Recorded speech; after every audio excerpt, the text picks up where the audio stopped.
Para você entender a doutrina da Trindade, você precisa prestar atenção na natureza. É a natureza que é divina e dela participam três pessoas.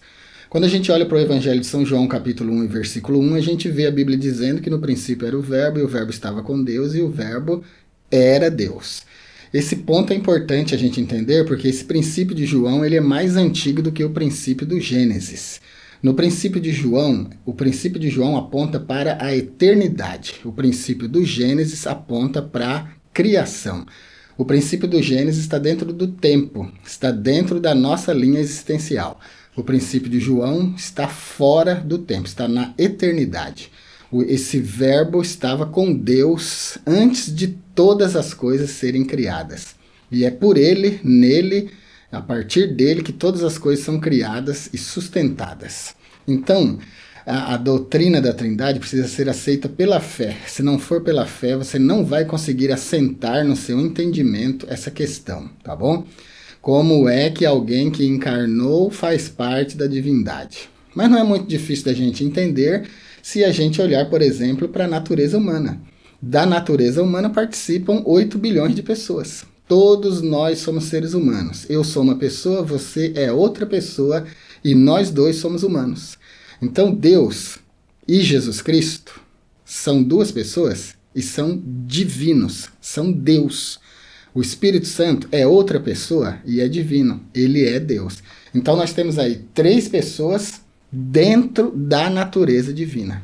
E a chave para o entendimento dessa questão é que à natureza divina pertencem apenas essas três pessoas. Se Deus pudesse comunicar a natureza divina na sua totalidade para um ser humano, esse ser humano se tornaria Deus. Mas isso não é possível. Tanto não é possível que quando Jesus encarna, ele abdica de certos poderes, de certos atributos da sua natureza divina, para que ele pudesse então encaixar na pessoa dele a natureza humana. Senão geraria um conflito eterno, insolúvel, porque o divino não pode subsistir 100% com o humano, na mesma pessoa. No universo da existência, nós temos então a natureza divina, a angelical, a demoníaca, a humana e a animal. Quando a gente retira de uma dessas naturezas as suas potências, ela decai para a próxima natureza na escala descendente. Vou dar um exemplo para você. Quando Deus retira a natureza humana de Nabucodonosor, ele come grama com os animais. Ele decai para o nível animal. Os pelos crescem, as unhas crescem, a Bíblia descreve assim, bem poeticamente, que as unhas dele crescem como as garras de uma águia e tal. Ele se torna animal. A mente dele deixa de ter raciocínio como a mente de um humano. E ele decai para o nível animal, ao ponto de comer grama com os bois.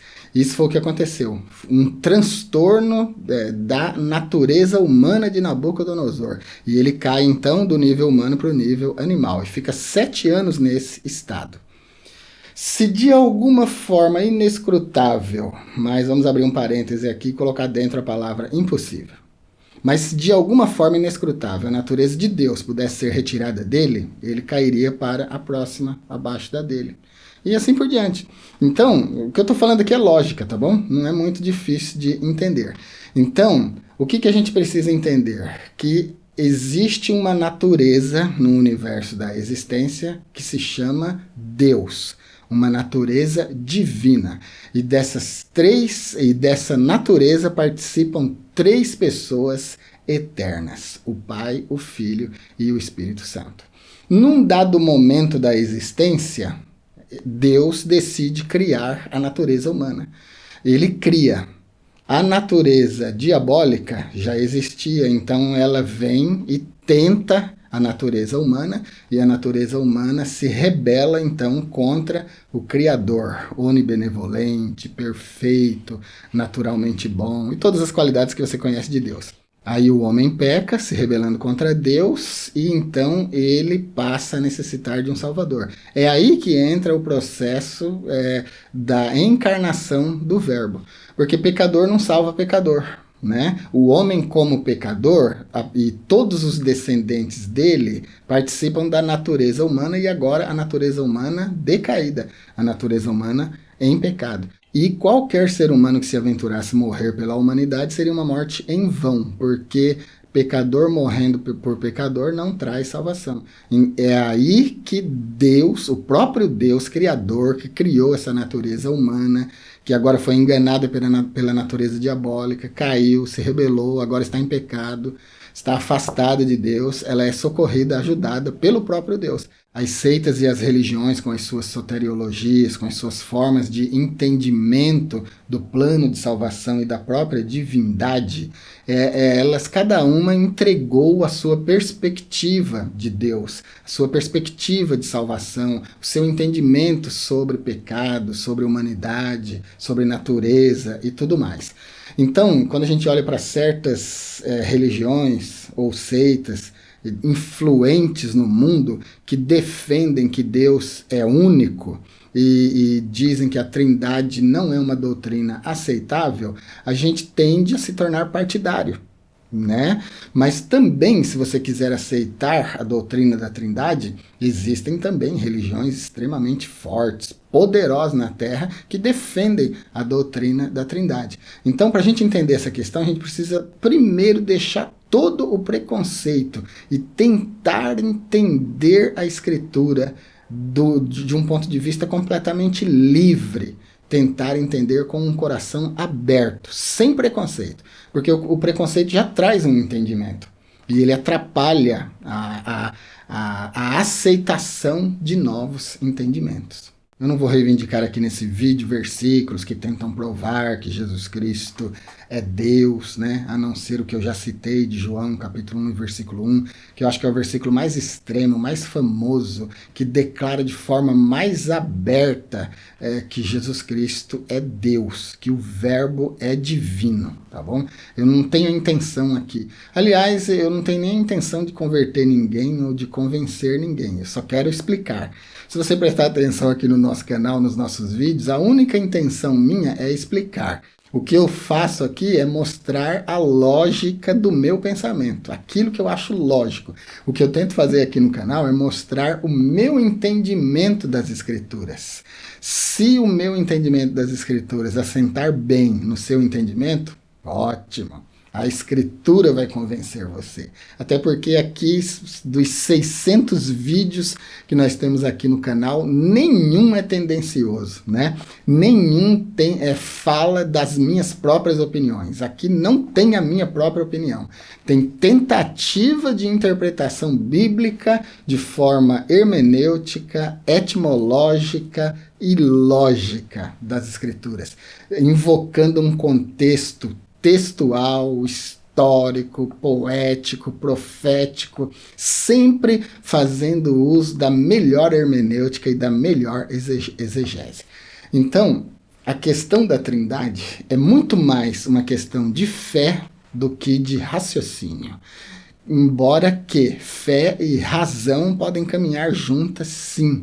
Somente em poucos momentos da existência a fé terá que superar a razão. Senão você não recebe nada de Deus, você não alcança nada, você não consegue entender certas coisas. Por exemplo, como é que a gente vai entender a cura de um câncer, se não for pela fé? Como que a gente vai entender a cura da AIDS, se não for pela fé? Como que a gente vai entender a possessão demoníaca e a libertação demoníaca por uma ordem dada no nome de Jesus, se não for pela fé? Como entender essas coisas? Para entender essas coisas, para entender milagres, é só com o coração, só com a alma, só aceitando mesmo pela fé e vendo, né? Provando. O bom de Deus é que a gente pode provar, né? A gente pode vir e ver, como Filipe chamou Natanael. Vem e vê. Erro que ive. Vem e vê se é ele mesmo ou não. Então, a doutrina da Trindade também, quando você der o passo de fé, aí depois a razão vai assentar aí no seu coração e vai ficar tudo muito bem. Essa didática minha para tentar explicar a Trindade, eu acho que ela é boa. Eu nunca vejo aí em vídeos nenhum, nunca vi em escrito nenhum, as pessoas tentando explicar dessa forma. que Deus é a natureza das três pessoas. Como humano é a nossa natureza. Como animal é a natureza do reino animal. Então, quando a gente entende que o poder está na natureza, e a natureza engloba três pessoas, fica muito mais fácil, né? É que a gente acostumou muito a chamar o Pai de Deus. E o Filho a gente chama de Filho e o Espírito Santo chama de Espírito Santo. O Espírito Santo fica tão marginalizado nessa questão da Trindade que tem gente que não consegue nem entender ele como pessoal, como pessoa. Muitas seitas, religiões entendem o Espírito Santo como uma energia, uma força. Já o cristianismo não. O cristianismo entende, aceita pela fé e até explica, sim, a Trindade de forma inteligível. Mas, como eu disse, se não tirar o preconceito, se não esvaziar o coração e a mente para tentar um novo entendimento, não vai conseguir entender. É isso então, espero ter ajudado ainda um pouco mais nessa questão dificílima da Trindade. A natureza é que é divina, as pessoas são três dentro dessa natureza. Por isso, não fica difícil de entender a doutrina da Trindade. A propósito, vou finalizar, vou deixar aqui um chamariz, mas vou deixar um vídeo para ajudar. Elohim Echad, Deus único. Esse único aí, essa expressão Echad, ela indica um composto, não absolutamente único, como Yahid. Vou deixar um vídeo aqui na descrição. Se você for curioso, você vai descer e assistir. É isso por hoje então. Se você assiste os vídeos do nosso canal, gosta, mas ainda não se inscreveu, se inscreva. Vai ser muito bom ter você como inscrito, como inscrita do nosso canal. Se quiser nos ajudar ainda mais e também assistir vídeos, aulas e cursos exclusivos, é só se tornar membro do nosso canal. Se quiser falar diretamente comigo, é só se tornar membro do nível consultoria. No nível consultoria você vai ter o meu número de telefone e vai poder fazer a sua consultoria. Fique com Deus e até o nosso próximo vídeo.